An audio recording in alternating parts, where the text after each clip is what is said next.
বিসমিল্লাহির রহমানির রহিম। প্রিয় দেশবাসী, শিশু, কিশোর কিশোরী, তরুণ তরুণী, ছাত্রছাত্রী, বয়স্ক বৃদ্ধ, নারী পুরুষ সবাইকে আমার সালাম জানাচ্ছি। আসসালামু আলাইকুম। আজ জাতির এক বিশেষ দিন, বিজয় দিবস। বাঙালি জাতির বুক ফুলিয়ে দাঁড়াবার দিন। পাকিস্তানি হানাদার বাহিনীর অনেক অস্ত্রকে অগ্রাহ্য করে খালি হাতে রুখে দাঁড়িয়ে সম্মুখ সমরে লড়াই করে নিজেদের জন্য একটি স্বতন্ত্র রাষ্ট্র প্রতিষ্ঠার উৎসবের দিন। এই দিনে স্মরণ করি লক্ষ লক্ষ শহীদদেরকে, অগণিত শিশু কিশোর, তরুণ তরুণী, যুবক যুবতী, বৃদ্ধ জনতার আত্মত্যাগকে, যার ফলে স্বাধীনতা অর্জন সম্ভব হয়েছিল। কিন্তু আমরা সেই অর্জনকে আমাদের দোষে সম্পূর্ণতা দিতে পারিনি। সর্বশেষ এবং প্রচণ্ডতম আঘাত হানল এক স্বৈরাচারী সরকার। সে প্রতিজ্ঞা করেই বসছিল, এদেশের মঙ্গল হতে পারে এমন কিছুই সে অবশিষ্ট থাকতে দেবে না। এবছরের বিজয় দিবস বিশেষ কারণে মহানন্দের দিন। মাত্র 4 মাস আগে একটি অসম্ভব সম্ভব হয়ে গেল। দেশের সবাই মিলে একজোটে হুঙ্কার দিয়ে উঠল। পৃথিবীর ঘৃণ্যতম স্বৈরাচারী শাসককে পালিয়ে যেতে বাধ্য করে আমাদের প্রিয় দেশকে মুক্ত করেছে ছাত্র জনতার সম্মিলিত অভ্যুত্থান। যে হাজার হাজার শহীদ এবং আহতদের আত্মত্যাগ এবং ছাত্র জনতার অটুট ঐক্যের মাধ্যমে এই গণ অভ্যুত্থান সম্ভব হলো, তাদের সবাইকে স্মরণ করি এবং আজ এবারের মহাবিজয়ের দিনে সমগ্র জাতির পক্ষ থেকে তাদের প্রতি সশ্রদ্ধ সালাম জানাই। নাগরিক অধিকার ও মর্যাদা নিশ্চিতের জন্য, গণতন্ত্রের জন্য একটি বৈষম্যহীন দেশ গড়ার তাগিদে ছাত্র জনতা স্বৈরাচারের রক্তচক্ষুকে উপেক্ষা করে রক্ত দিয়ে 4 মাস আগে নতুন বাংলাদেশ গড়ার জন্য যে ঐক্য গড়ে তুলেছিল, সে ঐক্য এখনও পাথরের মতো মজবুত আছে। মাত্র কয়েকদিন আগে জাতি আবার গর্জে উঠে সমগ্র পৃথিবীকে সে কথা জানিয়ে দিয়েছে। যখন পরাজিত শক্তি নড়ে চড়ে ওঠার চেষ্টা করছিল, সকল রাজনৈতিক দলের এবং সকল ধর্মের শীর্ষ ব্যক্তিদের এবং ছাত্রদের সমাবেশের মাধ্যমে এক কণ্ঠে সজোরে ঘোষণা দিয়েছিল, আমরা যে নিরেট ঐক্যের মাধ্যমে অভ্যুত্থান করেছি, সে ঐক্য আরও জোরদার হয়েছে। 4 মাসের ব্যবধানে আমাদের ঐক্য কোথাও শিথিল হয়নি। নতুন বাংলাদেশ গড়ার সংকল্পে আমরা অটুট আছি। বহির্বিশ্বে চাতুর্যপূর্ণ প্রচারণা দিয়ে যারা আমাদের মধ্যে দূরত্ব সৃষ্টির চেষ্টা করছে, তারা দূরত্ব সৃষ্টি তো করতে পারেইনি, বরং সারা জাতিকে সগৌরবে উচ্চকণ্ঠে তার ঐক্যকে পৃথিবীর সামনে তুলে ধরতে উজ্জীবিত করেছে। পরাজিত শক্তি তাদের পরাজয় কিছুতেই মেনে নিতে পারছে না। তারা প্রতিদিন দেশের ভেতরে এবং বাইরে থেকে জনতার অভ্যুত্থানকে ব্যর্থ করার জন্য বিপুল অর্থ ব্যয়ে নানা ভঙ্গিতে তাদের চেষ্টা চালিয়ে যাচ্ছে। পাচার করা হাজার হাজার কোটি টাকা তাদের আয়ত্তে রয়েছে। তাদের সুবিধাভোগীরা সর্বত্র ছড়িয়ে আছে। আমাদের ঐক্য অটুট থাকলে তারা আমাদেরকে আমাদের লক্ষ্য অর্জন থেকে ব্যর্থ করতে পারবে না। সজাগ থাকুন, নিজের লক্ষ্যকে জাতির লক্ষ্যের সঙ্গে একীভূত করুন। পৃথিবীর কোনো শক্তিই আমাদেরকে আমাদের লক্ষ্য অর্জন থেকে বিচ্যুত করতে পারবে না। আমি দেশের গণমাধ্যম কর্মী ও জনগণের প্রতি আহ্বান জানাই, বিশ্বের কাছে দেশের প্রকৃত চিত্র তুলে ধরুন। অপপ্রচারের বিরুদ্ধে সত্যই হোক আমাদের হাতিয়ার। জাতির এই নিরেট ঐক্য এই বছরের বিজয় দিবসকে স্মরণীয় করে রাখবে, ইতিহাসের অনন্য স্থানে প্রতিষ্ঠিত করে রাখবে। এই ঐতিহাসিক অর্জনের জন্য দলমত নির্বিশেষে দেশের সকল তরুণ তরুণী, যুবক যুবতী, বৃদ্ধ বৃদ্ধা সবাইকে আমার অভিনন্দন জানাচ্ছি। এই ঐক্যের জোরে আমরা আমাদের সকল সমস্যার দ্রুত সমাধান নিশ্চিত করতে পারব। এই বিজয় মাসে আমাদের গণ অভ্যুত্থানকে অভিনন্দন জানাবার জন্য, আমাদের বিজয় দিবসে যোগ দেবার জন্য ঢাকায় এসছেন পূর্ব তিমুরের রাষ্ট্রপতি, নোবেল শান্তি পুরস্কার বিজয়ী প্রেসিডেন্ট হোসে রামোস হর্তা। তিনি তার দেশের মুক্তিযুদ্ধে নেতৃত্ব দিয়েছেন। আমাদের দেশের মুক্তিযুদ্ধ তাকে অনুপ্রাণিত করেছিল। 2002 সালে পূর্ব তিমুর স্বাধীন রাষ্ট্র হিসেবে প্রতিষ্ঠিত হয়। আমাদের জাতীয় উৎসবে শরীক হওয়ার জন্য জাতির পক্ষ থেকে তাকে আমরা স্বাগত জানাচ্ছি। কয়েকদিন আগে ইউরোপীয় ইউনিয়নের ১৯ জন রাষ্ট্রদূতের সঙ্গে আমার বৈঠক হয়েছে। এই প্রথমবারের মতো ইউরোপিয়ান ইউনিয়নের প্রায় সকল দেশের রাষ্ট্রদূতগণ একসঙ্গে ঢাকায় এসে সরকারের সঙ্গে বৈঠক করলেন। এই দেশগুলোর বেশিরভাগ দূতাবাস দিল্লিতে। তারা অনেকেই আগে কোনো দিন ঢাকায় আসেনও নি। এটি একটি ঐতিহাসিক ঘটনা। একত্রে ঢাকায় আসলেন শুধু এই বার্তা দেওয়ার জন্য যে ইউরোপীয় ইউনিয়ন বাংলাদেশকে সর্বোচ্চ সমর্থন ও সহযোগিতা দেওয়ার জন্য প্রস্তুত। অন্তর্বর্তীকালীন সরকারের সংস্কার উদ্যোগ এবং গণতান্ত্রিক পদ্ধতিতে নির্বাচনের প্রক্রিয়ার কথা আমি তাদেরকে জানিয়েছি। সেটিতে তারা পূর্ণ সমর্থন জানিয়েছেন এবং সরকারকে সর্বোচ্চ সহযোগিতা করবেন বলে জানিয়েছেন। বাংলাদেশের বিরুদ্ধে অপপ্রচার এবং ভুল তথ্য প্রচারের বিষয়েও আমি ইউরোপীয় ইউনিয়নের কূটনীতিকদের জানিয়েছি। ইউরোপীয় দেশগুলোর মধ্যে যাদের ভিসা অফিস নয়াদিল্লিতে আছে তাদেরকে ঢাকা বা অন্য কোনো প্রতিবেশী দেশে ভিসা অফিস নিয়ে আসার জন্য আমি অনুরোধ করেছি। আমি বলেছি, ইউরোপীয় দেশগুলোর বিশ্ববিদ্যালয়ে ভর্তির জন্য অনেক বাংলাদেশি শিক্ষার্থীর ভিসা পেতে সমস্যা হয়। তারা যদি ভিসা সেন্টার ঢাকায় নিয়ে আসেন তাহলে আমাদের ছেলে মেয়েদের ভোগান্তি কমে যাবে। এছাড়া অর্থনৈতিক ও সামাজিক ক্ষেত্রে তাদের সহযোগিতার মাত্রা বাড়ানোর বিষয়ে আমি আলাপ করেছি। বিশ্বব্যাংক সহ অন্যান্য সকল দাতা প্রতিষ্ঠানসমূহের কাছে আমাদের অর্থনীতির ভবিষ্যৎ সম্বন্ধে আস্থা প্রতিষ্ঠিত করতে অন্তর্বর্তীকালীন সরকার সক্ষম হয়েছে। তারা নতুন উদ্যোগে এবং নতুন উৎসাহে আমাদের সঙ্গে নতুন আর্থিক সম্পর্ক গড়ে তুলতে এগিয়ে এসছে। অর্থনীতির সাফল্যের ব্যাপারে দেশে এবং বিদেশে আস্থার সৃষ্টি হয়েছে। অন্তর্বর্তী সরকার যখন দায়িত্ব গ্রহণ করে অর্থনীতি তখন ভেঙে পড়ার অবস্থায়। গত 4 মাসে এই অবস্থার বিরাট পরিবর্তন হয়েছে। ব্যাংকিং ব্যবস্থায় আস্থা এবং নিয়ম শৃঙ্খলা ফিরে আসছে। কোনো ব্যাংক বন্ধ করে দিতে হয়নি। ব্যাংক যত দুর্বলই হোক তাকে টিকিয়ে রাখার ব্যবস্থা করা হয়েছে। প্রথম দিকে আমানতকারীর টাকা উত্তোলনের ব্যাপারে বিধিনিষেধ আরোপ করা হয়েছিল, এখন সেটা তুলে দেওয়া হয়েছে। বাংলাদেশ ব্যাংক সকল ব্যাংককে আমানতকারীর আমানত ফেরত দেওয়ার জন্য নতুন টাকার সরবরাহ দিতে প্রস্তুত হয়েছে। আশা করি এতে ব্যাংকিং ব্যবস্থায় সকলের আস্থা ফিরে আসবে। প্রিয় দেশবাসী, আমাদের সরকারের শুরুতেই একটি কমিটি নিয়োগ করেছিলাম, শ্বেতপত্র প্রণয়ন কমিটি। এই কমিটির কাজ ছিল অভ্যুত্থানের পর অর্থনীতি কোন পরিস্থিতিতে যাত্রা শুরু করলো তার একটা দলিল রচনা করা। এতে কি পেলাম না তার একটা চিত্র তুলে ধরার দায়িত্ব দেওয়া হয়েছিল এই কমিটিকে। ডক্টর দেবপ্রিয়ের সভাপতিত্বে গঠিত 12 সদস্যের শ্বেতপত্র প্রণয়ন কমিটি নির্ধারিত সময়ে এই কঠিন কাজ সম্পন্ন করে আমাদের কাছে 400 পৃষ্ঠার একটা বিস্তারিত রিপোর্ট পেশ করেছে। রিপোর্ট পড়ে দেশের মানুষ হতভম্ব হয়ে গেছে। দেশে বিদেশে অনেক প্রতিষ্ঠান ও ব্যক্তি গভীর আগ্রহ নিয়ে এই রিপোর্টটি সংগ্রহ করছে। দেশের মধ্যে পত্রপত্রিকা, সেমিনার, আলোচনা সভা, টেলিভিশনে এই নিয়ে প্রচুর আলোচনা হচ্ছে। ফ্যাসিবাদী সরকার দেশের অর্থনীতিকে ভেঙে দিয়ে গেছে এটা সবাই বুঝতে পারছিল, কিন্তু অর্থনীতিকে কী পরিমাণ ধ্বংসস্তূপে পরিণত করে দিয়ে গেছে তার পরিমাপ সম্বন্ধে কোনো ধারণা করতে পারছিল না। শ্বেতপত্র প্রণয়ন কমিটি হিসেব নিকেশ করে এর পরিমাণ বের করে দিয়েছে। এই রিপোর্ট পড়ে সকলে অবিশ্বাস্য চোখে একে অপরের দিকে তাকাচ্ছে। কারো মুখে কথা বেরোচ্ছে না। দিন দুপুরে সকলের সামনে থেকে হাজার হাজার কোটি টাকা ব্যাংক থেকে পাচার করে নিয়ে গেছে। কেউ বলার ছিল না, কেউ দেখার ছিল না। যারা নিয়ে গেছে তাদেরকে কেউ বাধা দেয়নি, বরং সর্বস্তরে সবাই আগ্রহ সহকারে তাদের সঙ্গে সহযোগিতা করেছে।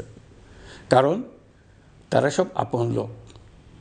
বিশাল বিশাল প্রকল্প নেওয়া হয়েছে ঋণের টাকায়। এসব প্রকল্পের মোড়কে বিশাল বিশাল অর্থ লুটপাট করেছে। প্রকৃত ব্যয়ের চাইতে কত বেশি ব্যয় ধরে কাদের হাতে টাকাটা পাচার করে দেওয়া হয়েছে তাও এই প্রতিবেদনে তুলে ধরা হয়েছে। শ্বেতপত্র প্রণয়ন কমিটি তাদের প্রতিবেদনে তুলে ধরেছে যে বার্ষিক উন্নয়ন ব্যয়ের প্রায় অর্ধেক টাকায় লুটপাট হয়েছে। দেশে এমন ধরনের পোষ্যতোষী পুঁজিবাদ তৈরি করা হয়েছিল যার সুবিধাভোগী ছিল স্বৈরাচার ও তার সহযোগীরা। প্রতিবেদনে উল্লেখ করা হয়েছে যে নির্দিষ্ট কিছু গোষ্ঠীকে সুবিধা দিতে যে পরিমাণ কর ছাড় দেওয়া হয়েছে সেটা অর্ধেকে নামিয়ে আনা গেলে দেশের শিক্ষা বাজেট দ্বিগুণ, স্বাস্থ্য বাজেট 3 গুণ করা সম্ভব ছিল। পাচার করা এই টাকা আপনাদেরই টাকা। তারা প্রকাশ্যে আপনাদের কষ্টার্জিত টাকা লুট করে বিদেশে ভোগবিলাসে ব্যয় করছে। সম্প্রতি গার্ডিয়ান পত্রিকাতেও পাচার করা টাকায় গড়ে তোলা সম্পদের পাহাড় নিয়ে একটা সচিত্র প্রতিবেদন প্রকাশিত হয়েছে। পাচার করা এই সীমাহীন অর্থ এখন আবার দেশে গোলযোগ সৃষ্টি করে তারা এদেশে ফিরে আসার সুযোগ সৃষ্টির কাজে ব্যয় করছে।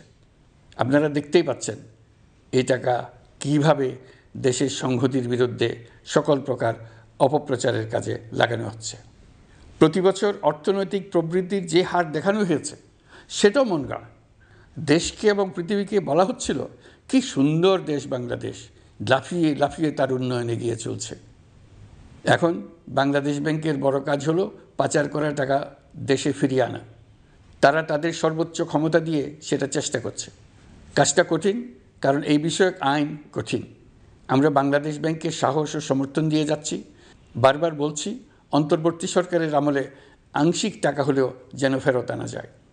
প্রিয় দেশবাসী, অন্তর্বর্তীকালীন সরকার দায়িত্ব নেওয়ার পর বিভিন্ন খাতে সংস্কারের লক্ষ্যে গুম কমিশন সহ 15টি কমিশন গঠন করেছে।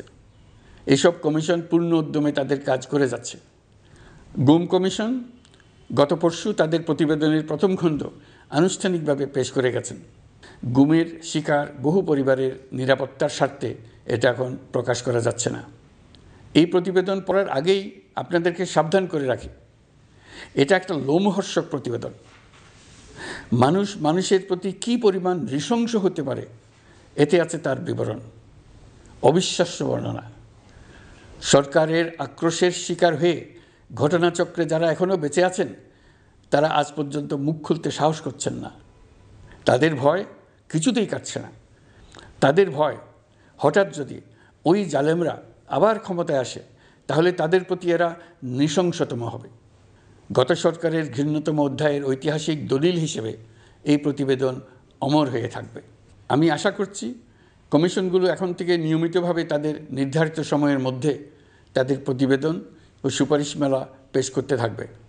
প্রিয় দেশবাসী, আমাদের সংস্কারের যে আকাঙ্ক্ষা সেটি বাস্তবায়নে প্রতিটি কমিশনই আমাদের জন্য গুরুত্বপূর্ণ। তবে নির্বাচন ব্যবস্থা সংস্কার ও সংবিধান সংস্কার কমিশনের কথা আমি একটু আলাদাভাবে বলতে চাই। কেননা এই দুটি কমিশনের সুপারিশের উপর প্রধানত নির্ভর করছে আমাদের আগামী নির্বাচন প্রস্তুতি ও তারিখ।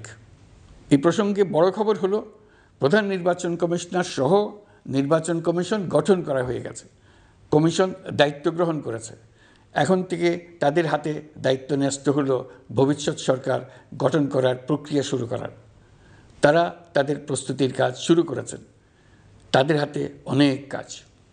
প্রথমে সবচেয়ে বড় কাজ ভোটার তালিকা হালনাগাদ করা। এটা এমনিতেই কঠিন কাজ। এখন কাজটা আরও কঠিন হলো এই জন্য যে গত 3টা নির্বাচনে ভোটারদের অংশগ্রহণ করার সুযোগ ছিল না। ভোটার তালিকা যাচাই করার সুযোগ হয়নি কারণ। গত 15 বছরে যারা ভোটার হওয়ার যোগ্য হয়েছে তাদের সবার নাম ভোটার তালিকায় তোলা নিশ্চিত করতে হবে। এটা একটা বড় কাজ।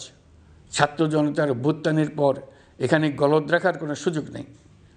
দীর্ঘদিন পর এবার বহু তরুণ তরুণী জীবনে প্রথমবারের মতো ভোট দেবে। অতীতে তাদেরকে সে অধিকার এবং আনন্দ থেকে বঞ্চিত করা হয়েছে। তাই এবারের নির্বাচনে তাদের ভোটদান একটি স্মরণীয় ঘটনা হয়ে থাকবে। এই অভিজ্ঞতাকে মসৃণ করার সমস্ত আয়োজন করতে হবে। আমার একান্ত ইচ্ছা এবারের নির্বাচনে প্রথমবারের তরুণ তরুণী ভোটাররা শতকরা 100 ভাগের কাছাকাছি সংখ্যায় ভোট দিয়ে একটি ঐতিহ্য সৃষ্টি করুক। নির্বাচন কমিশন এবং সকল সামাজিক প্রতিষ্ঠান ও রাজনৈতিক দলের প্রতি আমার আহ্বান, সবাই মিলে আমরা যেন ওই লক্ষ্য অর্জনে নানা প্রকার সৃজনশীল কর্মসূচি গ্রহণ করি। এখন থেকে সবাই মিলে এমন একটা ঐতিহ্য সৃষ্টি করি যেন স্থানীয় নির্বাচন সহ সকল নির্বাচনে সকল কেন্দ্রে প্রথমবারের ভোটাররা 100% কাছাকাছি সংখ্যায় ভোটদান নিশ্চিত করবে। এটা নিশ্চিত করতে পারলে ভবিষ্যতে কোনো সরকার মানুষের ভোটাধিকার কেড়ে নেবার সাহস করতে পারবে না। নতুন ভোটার ছাড়াও যাদের আগে থেকে ভোটার তালিকায় নাম থাকার কথা ছিল তারা ভোটার তালিকায় আছে কিনা তা নিশ্চিত করতে হবে। বিশেষ মনোযোগ দিয়ে ভুয়া ভোটারদেরকে তালিকা থেকে বের করে দিতে হবে। এবার আমরা প্রবাসী বাংলাদেশিদেরকে ভোট দেওয়া নিশ্চিত করতে চাই। অতীতে আমরা এই ব্যাপারে অনেকবার আশ্বাসের কথা শুনেছি। এই সরকারের আমলে এটা যেন প্রথমবারের মতো বাস্তবায়িত হয়, এটা আমরা নিশ্চিত করতে চাই। এর জন্য একটা নির্ভরযোগ্য ব্যবস্থা করতে হবে। সব কিছুই সমসাপেক্ষ ব্যাপার। এর সঙ্গে যদি আমরা নির্বাচন প্রক্রিয়া আরও উন্নত করতে চাই, নির্বাচন সংস্কার কমিশনের সুপারিশমালা বাস্তবায়ন করতে চাই, তাহলে প্রয়োজনীয় সংস্কারের বিস্তৃতি ও গভীরতা অনুসারে নির্বাচন কমিশনকে সময় দিতে হবে। আমি সকল প্রধান সংস্কারগুলো সম্পন্ন করে নির্বাচন আয়োজন করার ব্যাপারে বরাবর আপনাদের কাছে আবেদন জানিয়ে এসেছি। তবে রাজনৈতিক ঐকমত্যের কারণে আমাদেরকে যদি অল্প কিছু সংস্কার করে ভোটার তালিকা নির্ভুলভাবে তৈরি করার ভিত্তিতে নির্বাচন সম্পন্ন করতে হয়, তাহলে 2025 সালের শেষের দিকে নির্বাচন অনুষ্ঠান হয়তো সম্ভব হবে। আর যদি এর সঙ্গে নির্বাচন প্রক্রিয়া এবং নির্বাচন সংস্কার কমিশনের সুপারিশের পরিপ্রেক্ষিতে এবং জাতীয় ঐকমত্যের ভিত্তিতে প্রত্যাশিত মাত্রার সংস্কার যোগ করি, তাহলে অন্তত আরও 6 মাস অতিরিক্ত সময় লাগতে পারে।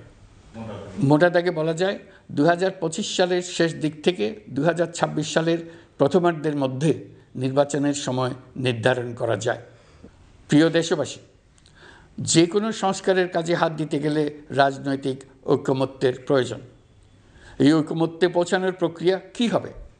অন্তর্বর্তীকালীন সরকার এইভাবে অগ্রসর হবার প্রস্তুতি নিচ্ছে। অন্তর্বর্তীকালীন সরকার প্রথম পর্যায়ে 6টি সংস্কার কমিশন গঠন করেছে। শীঘ্রই চূড়ান্ত প্রতিবেদন পেশ করবে বলে আশা করি। আমরা এই 6 কমিশনের চেয়ারম্যানদের নিয়ে একটি জাতীয় ঐকমত্য গঠন কমিশন প্রতিষ্ঠা করার দিকে অগ্রসর হচ্ছি। এর কাজ হবে রাজনৈতিক দল সহ সকল পক্ষের সঙ্গে মতামত বিনিময় করে যে সমস্ত বিষয়ে ঐকমত্য স্থাপন হবে সেগুলো চিহ্নিত করা এবং বাস্তবায়নের জন্য সুপারিশ করা। যেহেতু জাতীয় ঐকমত্য প্রতিষ্ঠা করা অন্তর্বর্তীকালীন সরকারের অতি গুরুত্বপূর্ণ দায়িত্ব, তা বিবেচনা করে আমি এই কমিশনের চেয়ারম্যানের দায়িত্ব পালন করব। আমার সাথে এই কমিশনের সহসভাপতির দায়িত্ব পালন করবেন অধ্যাপক আলী রিয়াজ। কমিশন প্রয়োজন মনে করলে নতুন সদস্য কোঅপ্ট করতে পারবে। প্রথম 6টি কমিশনের চূড়ান্ত প্রতিবেদন পাওয়ার পর আগামী মাসেই জাতীয় ঐকমত্য গঠন কমিশন তার কাজ শুরু করতে পারবে বলে আমি আশা করছি। এই নতুন কমিশনের প্রথম কাজ হবে নির্বাচন অনুষ্ঠানের জন্য যে সমস্ত সিদ্ধান্ত জরুরি সেই সমস্ত বিষয়ে তাড়াতাড়ি ঐকমত্য সৃষ্টি করা এবং সকলের সঙ্গে আলোচনা করে কোন সময়ে নির্বাচন অনুষ্ঠান করা যায় সেই ব্যাপারে পরামর্শ চূড়ান্ত করা।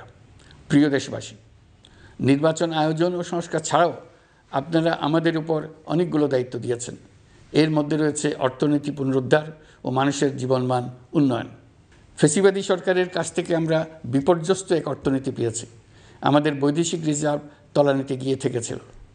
2024 সালের নভেম্বরে রপ্তানি আয়ের পরিমাণ ছিল $4.12 বিলিয়ন, যা আগের মাসের তুলনায় 15.63% বেশি।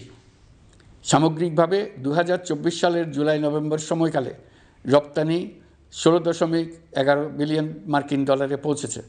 গত বছর একই সময়ে রপ্তানি আয় ছিল $14.34 বিলিয়ন। বছরের হিসাবে এই প্রান্তিকে রপ্তানি আয়ের প্রবৃদ্ধি 12.34% পৌঁছেছে। এসবের মাধ্যমে আমাদের অর্থনীতি ঘুরে দাঁড়াতে শুরু করেছে, পরিস্থিতির উন্নতি হচ্ছে। গার্মেন্টস শ্রমিক ভাই বোনেরা বাংলাদেশের অর্থনীতির অন্যতম চালিকা শক্তি। তাদের বার্ষিক মজুরি 9% বাড়ানোর সিদ্ধান্ত হয়েছে। মূল্যস্ফীতির বিষয়টি বিবেচনা করে শ্রমিক ইউনিয়ন মালিক পক্ষের সঙ্গে আলোচনার ভিত্তিতে এটি নির্ধারণ করা হয়েছে। মূল্যস্ফীতি নিয়ন্ত্রণে সরকার আন্তরিকভাবে কাজ করছে, স্বীকার করতে দ্বিধা নেই। এক্ষেত্রে কাঙ্ক্ষিত সাফল্য আমরা এখনও পাইনি, তবে আমার বিশ্বাস মূল্যস্ফীতি শিগগিরই কমে আসবে। গত কয়েক মাসে বাজারে কিছু পণ্যের দাম বেড়েছে। আমরা সরবরাহ বাড়িয়ে, আমদানিতে শুল্ক ছাড় দিয়ে, মধ্যস্বত্বভোগীদের দৌরাত্ম্য কমিয়ে এবং বাজার তদারকির মধ্য দিয়ে জিনিসপত্রের দাম কমিয়ে আনার চেষ্টা করছি। পরিবহন খাতে চাঁদাবাজি এখনও পুরোপুরি বন্ধ করা যায়নি। এটা সম্ভব হলে আমরা আশা করি জিনিসপত্রের দাম আরও কমে আসবে। আমরা আপনাদের কষ্টে সমব্যথী, তবে আমরা জানি সরকারের কাজ কেবল সমবেদনা জানানো নয়। আমরা আপনাদের কষ্ট কমিয়ে আনতে সকল রকম চেষ্টা চালিয়ে যাচ্ছি। আসন্ন রমজানে দ্রব্যমূল্য সহনীয় রাখতে আমরা সবার সহযোগিতা চাই। আমরা ইতিমধ্যে ব্যবসায়ীদের সঙ্গে কথা বলেছি। তারা আমাদের কাছে ওয়াদা করেছে বাজারে পণ্য সরবরাহে কোনো সংকট হবে না। অতিরিক্ত মুনাফার লোভে যদি কেউ কৃত্রিম কোনো সংকট সৃষ্টির চেষ্টা করে, আমরা তাকে কঠোর হাতে দমন করব। বাজার সিন্ডিকেটের দৌরাত্ম্য বন্ধ করতে বিকল্প কৃষি বাজার চালু করার লক্ষ্যে আমরা কাজ করে যাচ্ছি। প্রিয় দেশবাসী, হত্যাযজ্ঞের সাথে জড়িত পতিত স্বৈরশাসক ও তার দোসরদের বিচার কার্যক্রম এগিয়ে চলছে। এই জন্য আন্তর্জাতিক অপরাধ ট্রাইব্যুনাল আইন সংশোধন করা হয়েছে। বিচার প্রক্রিয়ার স্বচ্ছতা নিশ্চিত করার জন্য আসামিদের বিদেশি আইনজীবী নিয়োগের সুযোগ দেওয়া হয়েছে। আত্মপক্ষ সমর্থনের সব ধরনের সুযোগ তারা পাবেন। বিচার প্রক্রিয়া সাংবাদিক, মানবাধিকার কর্মী ও অন্যান্য পর্যবেক্ষকদের জন্য উন্মুক্ত রাখা হয়েছে। বিচারের যে কোনো অংশ চাইলে যে কেউ রেকর্ড করার সুযোগ পাবেন। আইসিসি প্রসিকিউটর করিম খান সম্প্রতি আমার সাথে দেখা করেছেন। তিনি আইসিটি প্রসিকিউটর এবং অন্যান্য কর্মীদের প্রশিক্ষণ দিতে সম্মত হয়েছেন এবং আইসিটিকে আন্তর্জাতিক মানে উন্নীত করার সহায়তা দিতে প্রতিশ্রুতি দিয়েছেন। আলাদাভাবে আমরা গণহত্যাকারীদের বিরুদ্ধে আন্তর্জাতিক অপরাধ আদালতে মানবতা বিরোধী অপরাধের মামলা করব বলে তাকে জানিয়েছি। প্রিয় দেশবাসী, জুলাই বিপ্লবে বাংলাদেশের ছাত্র, শ্রমিক, জনতা মিলে যে অসাধ্য সাধন করেছে তার অন্যতম শক্তিশালী ভূমিকায় ছিল এদেশের নারীরা। ফেসিবাদী শক্তির প্রাণঘাতী অস্ত্রের সামনে হিমালয়ের মতো দাঁড়িয়েছিল আমাদের মেয়েরা। স্কুল, কলেজ, বিশ্ববিদ্যালয়ের ছাত্রী, শিক্ষক, অভিভাবক, চাকরিজীবী, শ্রমজীবী, সকল পেশার, সকল বয়সের নারীরা এই আন্দোলনে বিরাট ভূমিকা রেখেছে। এই বছর বেগম রোকেয়া দিবসে দেশজুড়ে আন্দোলনে নারীদের আত্মত্যাগ ও ভূমিকার বিষয়ে বড় আকারে আলোচনা হয়েছে। ওই দিন জুলাই কন্যারাও ঘোষণা দিয়েছে তারা তাদের কথা কাউকে ভুলে যেতে দেবে না। অন্তর্বর্তীকালীন সরকার নারী অধিকার রক্ষায় নারী বিষয়ক সংস্কার কমিশন করেছে। শিগগিরই তারা তাদের রিপোর্ট দেবে। জুলাই কন্যারা ঘোষণা দিয়েছে প্রতি বছর 10 ডিসেম্বর তারিখে নির্ধারিত সময়ে সারা দেশে সকল পরিবারের নারী, শিশু, কিশোরী, তরুণী, মহিলা, বৃদ্ধা একসঙ্গে নিজ নিজ নির্ধারিত স্থানে, সেটা উঠান হোক, বাড়ির সামনে রাস্তায় হোক, সমাবেশ করে দেশের অর্ধেকাংশ মানুষের অস্তিত্বের কথা সারা জাতিকে স্মরণ করিয়ে দেবে, তাদের আশা আকাঙ্ক্ষার কথা জানিয়ে দেবে।